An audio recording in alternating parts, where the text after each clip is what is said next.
coming out here after 30 years. Yeah, I ain't got nothing, but I'm gonna have something because I'm rich in personality, you know, and I'm rich in love. My family love me, and that's really all that counts. Hey man, shout out everybody out there on Team Banky Pam, man. You know I appreciate the love.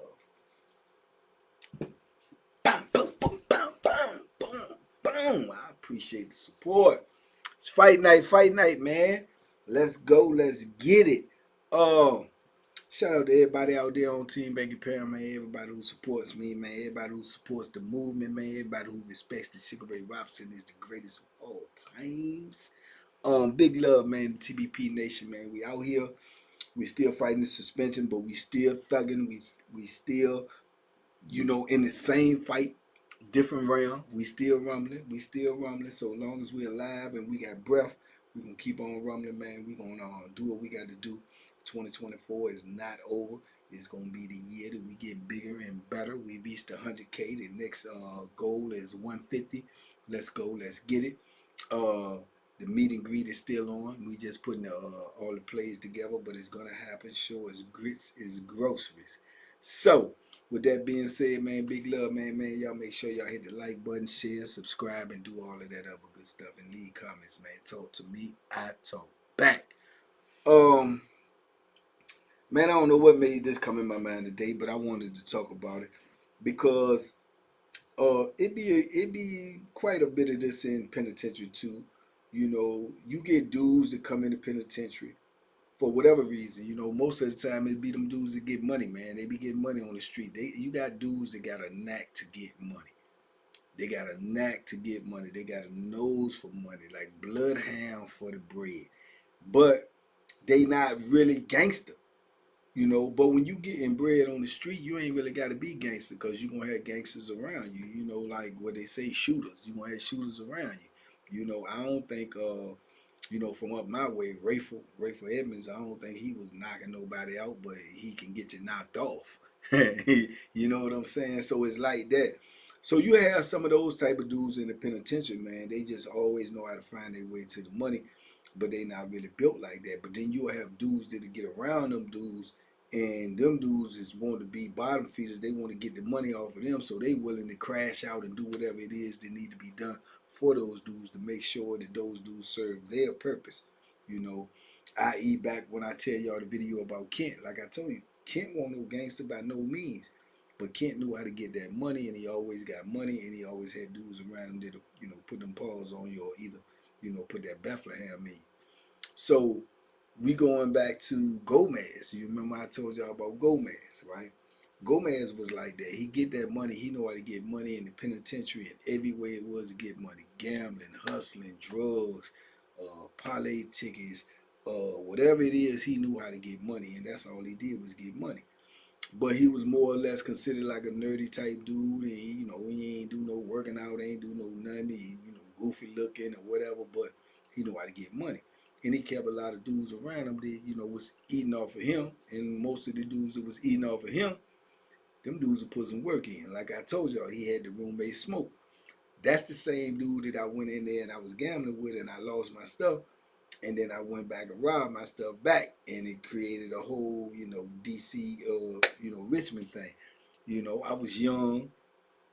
You know, I was immature and I had an ego and I couldn't accept losing. And I truly, truly felt like I was cheated, but I just couldn't prove it. So I did what I did, you know, and what happened, happened.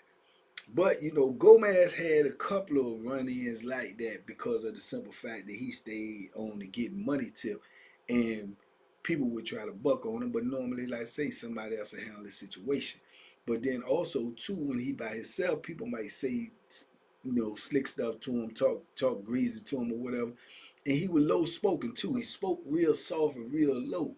Man, I ain't worrying about that. I mean, all right, whatever you say. And he ran a lot of poker games. So by him running them poker games, that's always high level intensity. When you running them poker games and dudes is losing their money, and he telling you, oh man, I can't give you no more credit, man. You gotta go up there and get it. Man, that's one of the worst things you want to hear because you may not have it up there, but you trying to get it. And you know, even if you lying, you gonna ask for it because you caught up in the gambling. Gambling the hell you doing it. That's why a lot of people be getting hurt when they gamble because they'll order money or ask for something that they don't have in hopes that they will win before it is revealed that they don't have it. And that happens a lot. And sometimes Gomez had this thing, man, and I got into him about that before this incident even happened. But Gomez had this thing about he'll give you money, because he reeling you in, and like he know this stuff. And then once you get to a certain level and you got comfortable thinking, man, I lost that hand, I can get some more money, man, and I win it back. And even if you ain't got it, you thinking I do. He'll get to the point where he get to a level and he's like, I can't give you no more, man. You gotta go get what you owe. Hey, man, that's a crushing feeling because you know you don't got it. So now you at the point where I ain't gonna go get nothing. No, I ain't gonna give you nothing. Then you can't give me no more money. You know what I'm saying? I've been ordering money. Why you gonna stop me from ordering money now, man? Give me $25 more, man. Nah, man, I can't do it. You know, just low and you want to get aggressive. Then you'll have dudes at the table. They trying to really get in his good graces because they might be down. They might be like, man, you got to go get the money. The man say go get the money. Then you beefing with them and up. He was like one of them. He was a master manipulator. You know, in retrospect, me looking back now with the you know, the growth and the intellect that I got now, he was a master manipulator. Master manipulator. He knew exactly what he was doing or at all times while we was just young and green and he living off of us. You know, you got people sending you money in off the street. You get money, you know, like it won't no problem when you first in the penitentiary and you young.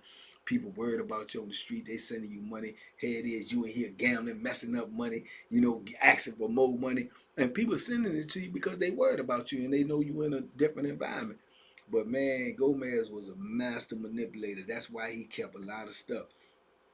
But he used to have this thing too that he felt like everybody else had to work for him. Everybody else around him was a flunky.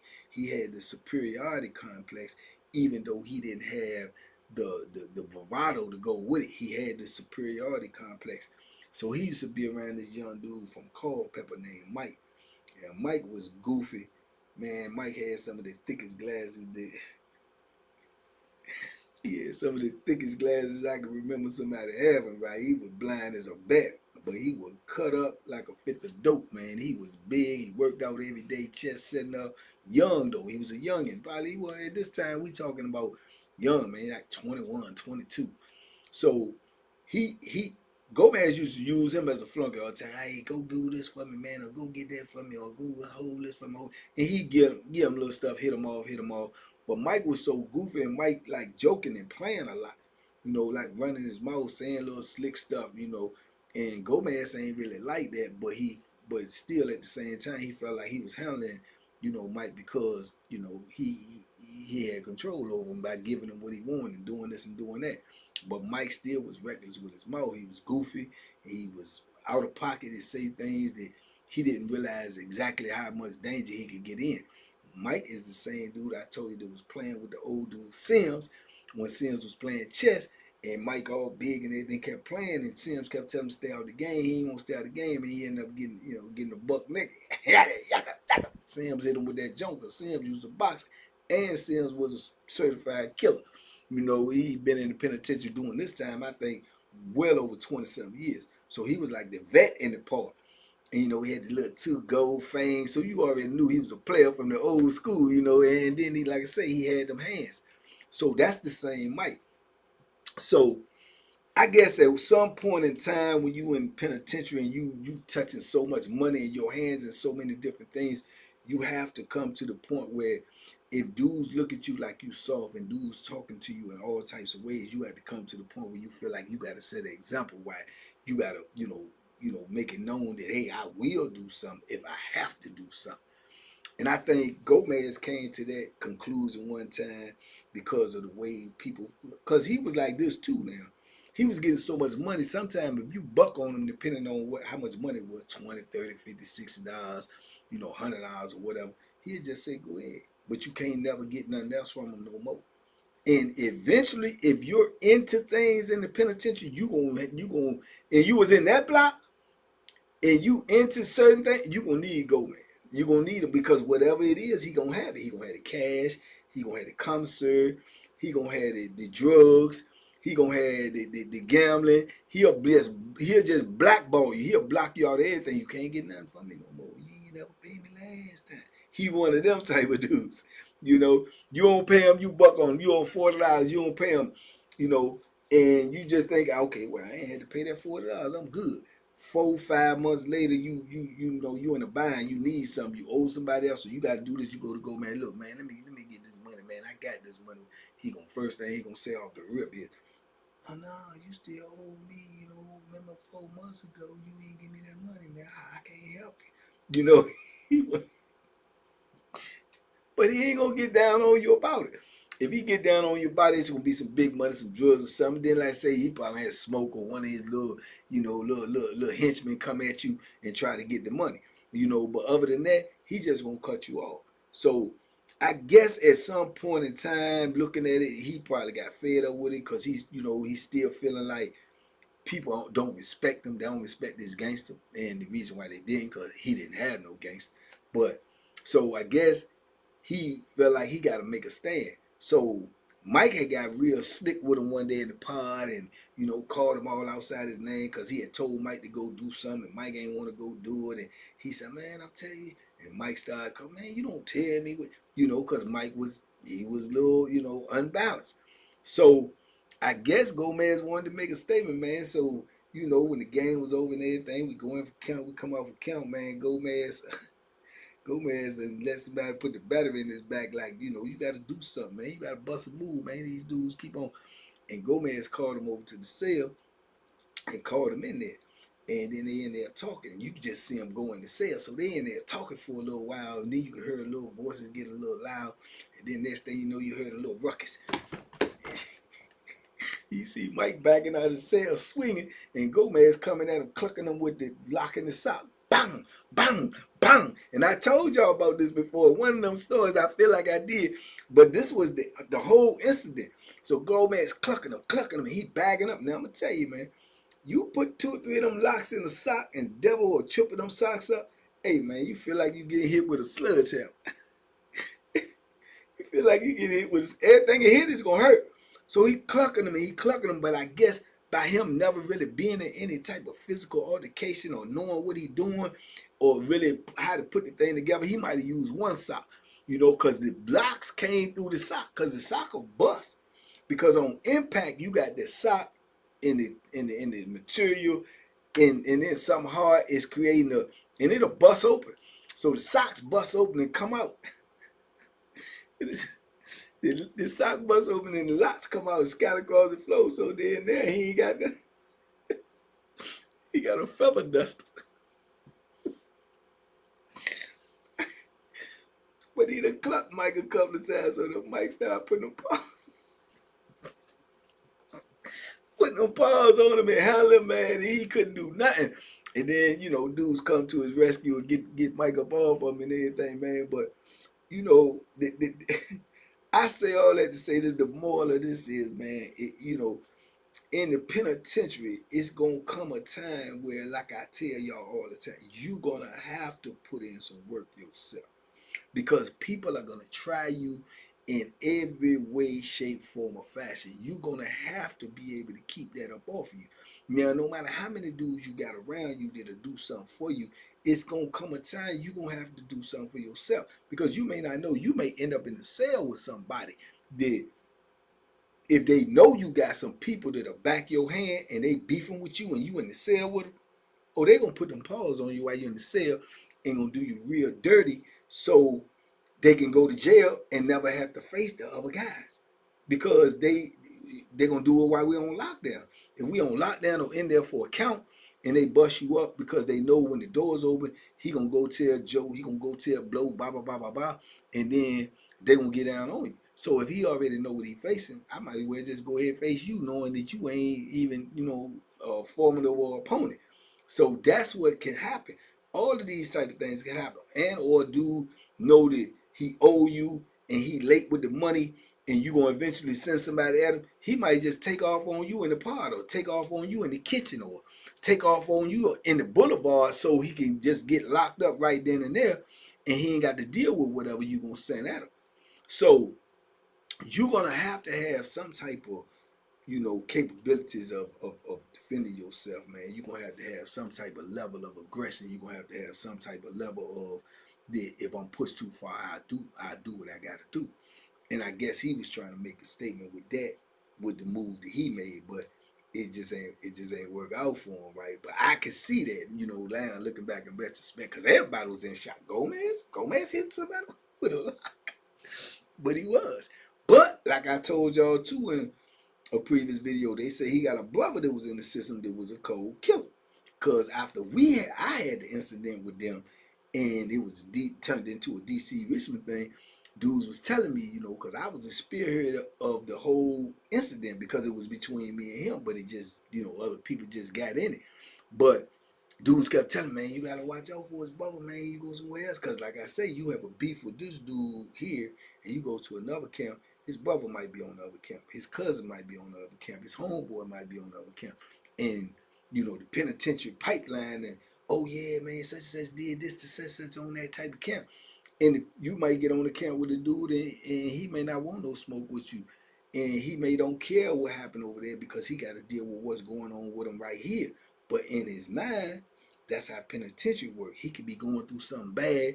Something could, he got bad news from home. His situation ain't good on this compound or whatever. He looking to crash out, and that's the reason for him to crash out. Oh yeah, I seen you got my homeboy. I had to get at him. So you have to be aware of these things. That's why I tell you, once you get an enemy in the penitentiary, man, one enemy.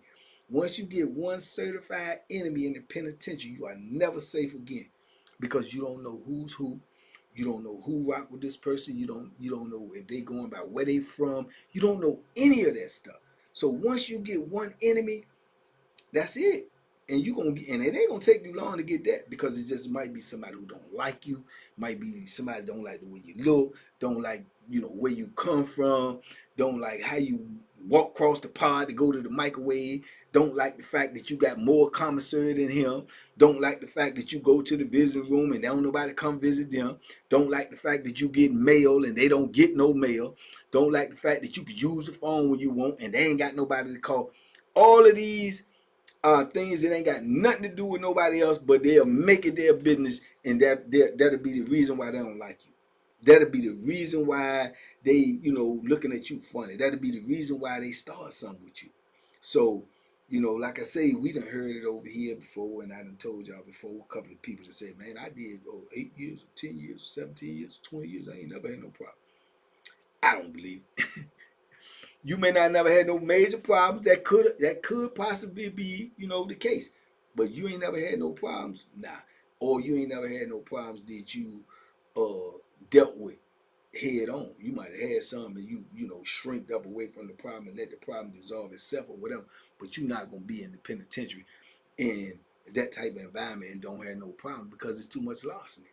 It's too much skullduggery. It's too much tomfoolery. It's too much stuff going on in there for you not to have no problems. Even if you to yourself, even if you minding your business, it's just too much going on, man. So yeah, but yeah, Gomez made a stance, man.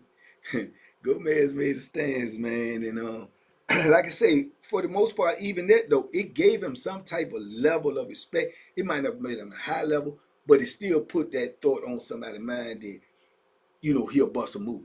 You know what I'm saying? And then, like I say, you don't know. It's a lot of dudes that they just try Gomez, but they'll never try nobody else. But now that they know the fact that he will bust a move, it'll keep a couple of them from playing with his money. It'll keep a couple of them from, because it might be some petty dudes might say, well, I bought $10 from Gomez and I just won't pay him because I need $10, but I won't pay him.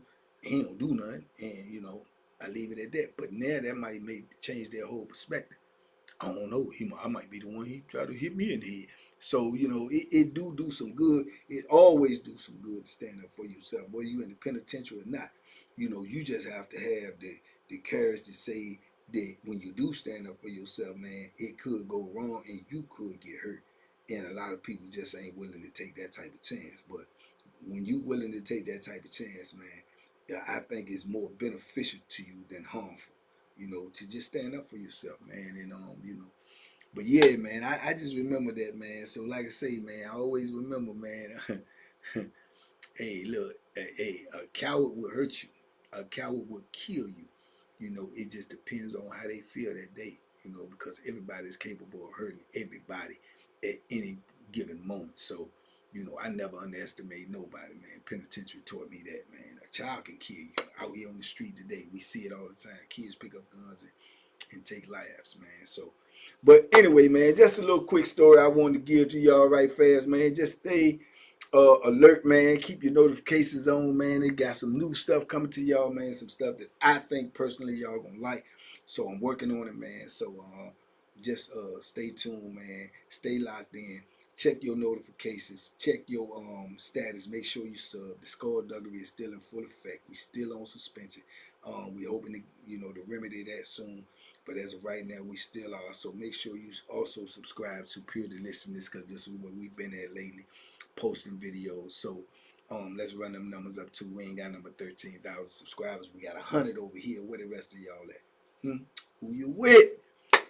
TBP Nation, y'all be safe, be smart, make good decisions, man. Salute. We out here. Big love to each and every one of y'all, man. And make sure on the daily, man, that y'all duck them hooks. May not be able to duck them like the sugar, man, but just try to duck them. We out here. Salute.